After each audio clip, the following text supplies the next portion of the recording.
La persévérance dans la prière est une condition de l'exaucement. Il faut prier sans cesse pour croître dans la foi. Persévérer dans la prière est-il écrit.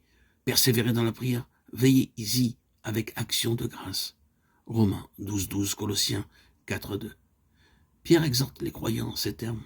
Soyez donc sages et sobres pour vaquer à la prière. 1 Pierre 4, 7.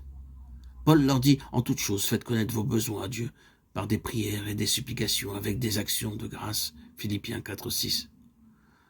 Pour vous, bien-aimés, dit Jude, vous édifiant vous-même sur votre très sainte foi et priant par le Saint-Esprit, maintenez-vous dans l'amour de Dieu. Jude 20, 21.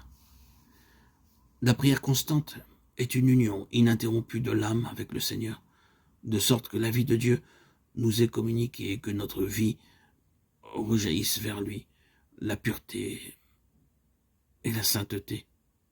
La constance dans la prière est une nécessité, que rien ne s'interpose entre vous et ce devoir. Faites tout ce qui dépend de vous pour maintenir une communion intime entre Jésus et votre âme. Cherchez toutes les occasions de vous rendre là où l'on se réunit pour prier. Ceux qui aspirent véritablement à être en communion avec Dieu seront présentés aux réunions de prière et y participeront vivement désireux d'en retirer tous les avantages possibles. Ils saisiront toutes les occasions pour recevoir du ciel des rayons de bénédiction. Il faut aussi prier dans le cercle de la famille et surtout ne pas négliger la prière secrète. Celle-ci est la vie de l'âme et sans elle toute croissance spirituelle est impossible. Prier en famille, en public, ne saurait suffire. Quand vous êtes seul, ouvrez votre âme au regard scrutateur de Dieu. Votre prière ne doit être entendue que de lui seul. Aucune oreille curieuse ne doit être témoin de vos épanchements. Dans la prière secrète, l'âme est affranchie des influences extérieures, sourde au bruit de la terre. Calme mais fervente, elle s'élève jusqu'à Dieu, qui est sa forteresse et sa force.